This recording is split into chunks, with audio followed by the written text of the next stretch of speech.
of it.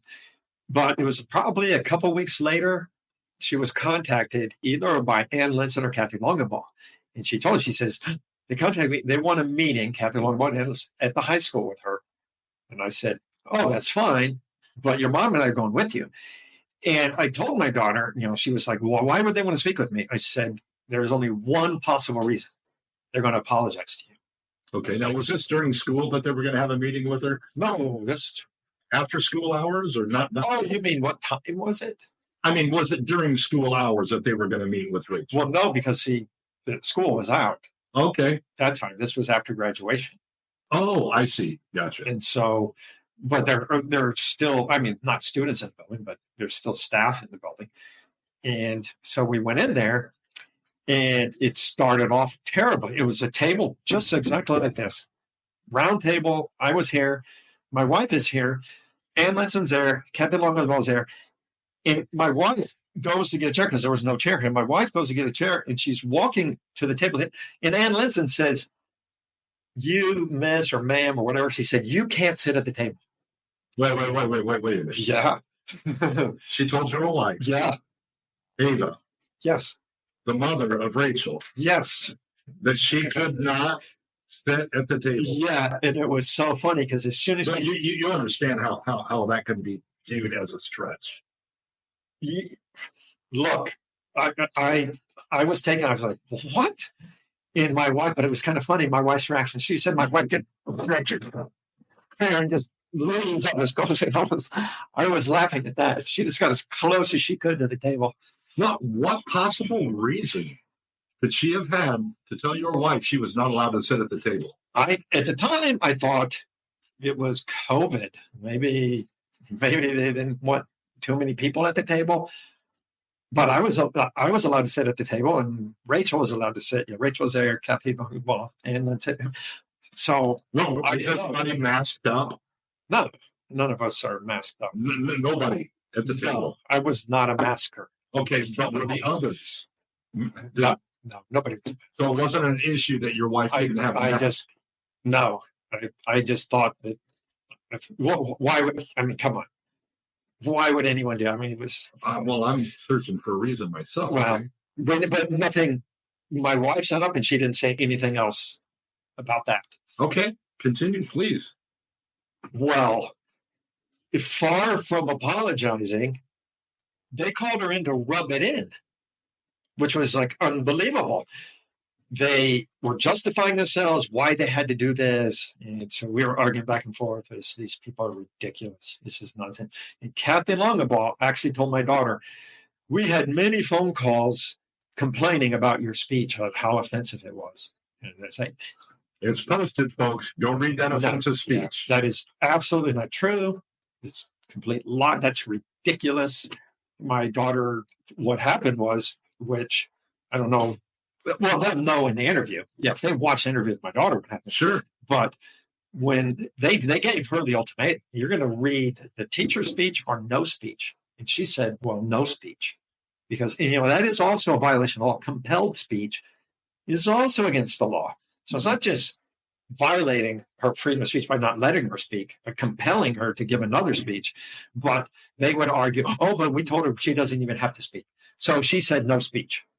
She said, I won't speak. And so she's very sad. She goes, but she has to leave because the graduation has started right then. And I just pulled her and go, wait. Except to give the teacher speech. And when you go up there, give your speech. And well, didn't you just tell her to lie? Didn't you just tell her to? Yeah, now we're going to have a whole video on when it's okay to lie. So we'll get into that later. But I didn't have a problem with that. Okay. I'm sure that may come up in the comment section, and we can. Okay, we can have a whole long discussion about that. Sure. Go ahead. But anyway, back to the round table. Greg, I really like your beard. There.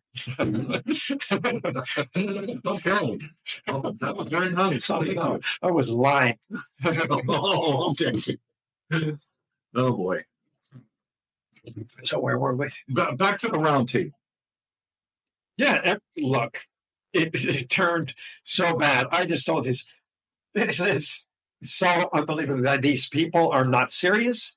They they pretend like they are on the side of the student and they're educated. Look, my daughter went to K through 12 public schools. She was there for years. She graduated.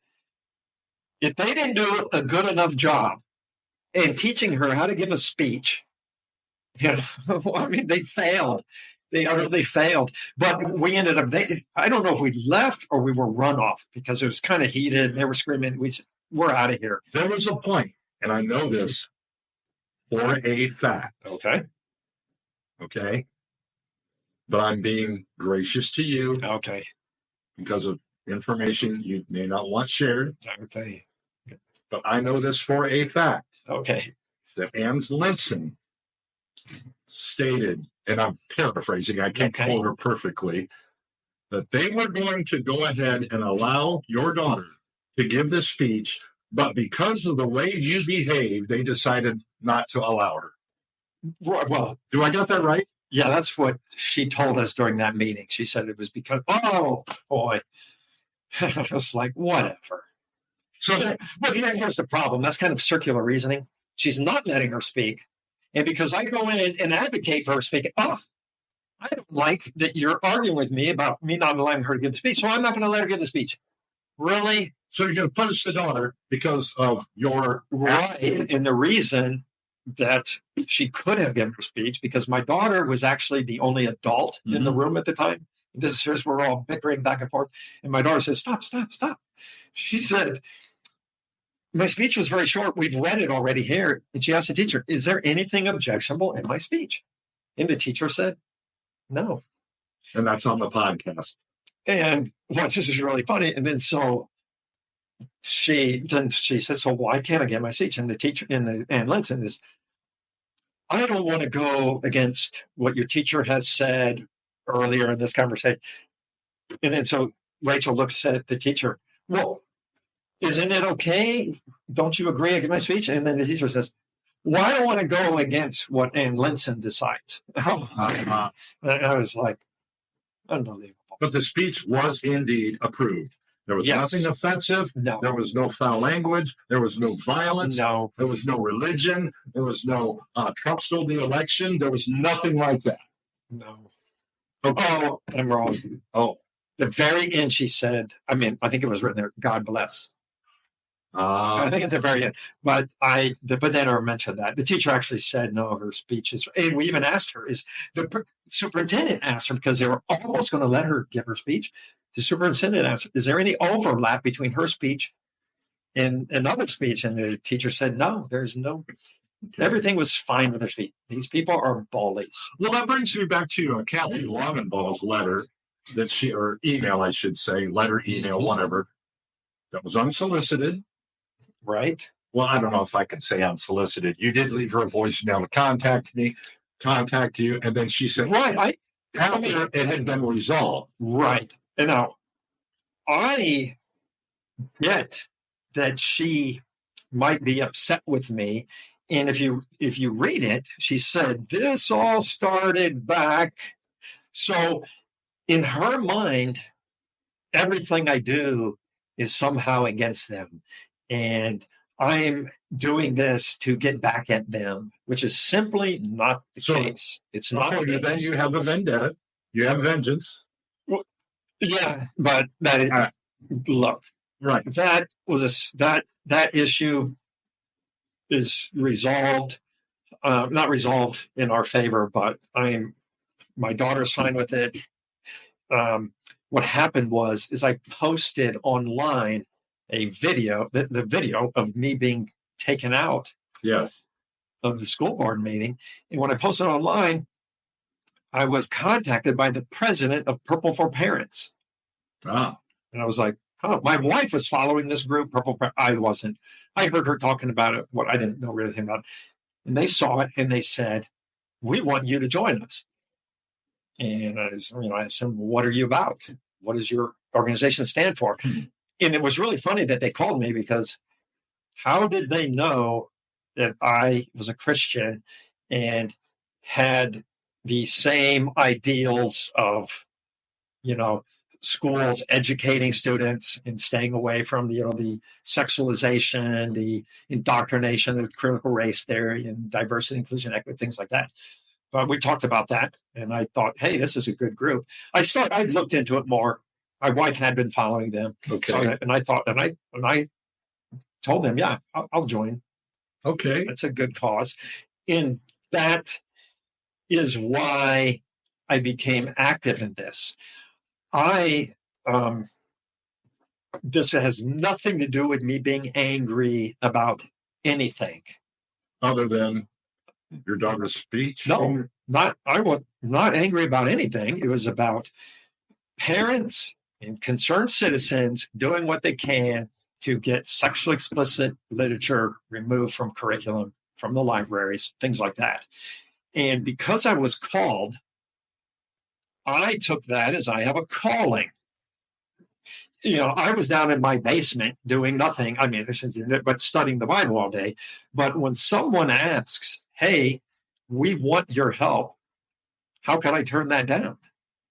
I couldn't have a clear conscience if I did.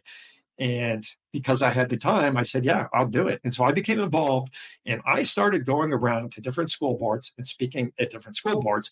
And, I spoke in Goshen, I spoke in Cody City, I spoke at Carroll and Fort Wayne. My wife and I were going all around. And so you weren't just picking on me. No. They can think that if they want, and I understand why they would think that. I'm just telling you, okay, that's just not the case. Okay. And what happened is then I'm not sure, I hope I'm not getting my timeline mixed up, but then my other daughter is given the book, The Absolutely True Diary of a Part-Time Indian. Oh, my. Okay. And so when things like this happen, I'm like, oh, no, this is not good. Now, I have to go back. The book my daughter was given, The Absolutely True Diary of a Part-Time Indian. Now, this is another daughter. This isn't. Okay. I have 5 girls, so it gets kind of confusing. And I have noticed that online. People think I'm making things up because they say, no, you said your daughter, this happened, and now you're saying, no, that's a different daughter. And that's why it kind of gets confusing. I have it all in my mind, but they don't. Right. So I know who I'm talking about when I'm talking. And so what happened was when we first moved to Kendallville, and this is in 2018, my oldest daughter was given the book, The Absolutely True Diary of a Part-Time Indian. And you have to understand, I left Mexico, or I left the United States 25 years earlier, moved back here. This is a different country than when I left. It never occurred to me that there would be a book like this in curriculum. I had never had to read a book like that when I was going to school. I had never heard of any such thing. Yeah, there were some controversial books, not to the level they are today. This was way over the top. This was terribly explicit. And my daughter came to me with this sad look on her face. I trusted the school. And she comes to me with this book. Isn't this wrong? Oh, my. Oh. And, a lot of people get on my case. You're so disrespectful to the board, and you're mean, and you're telling. Well, I'm just telling you this. The first time it happened, I thought, okay, this is a rogue teacher.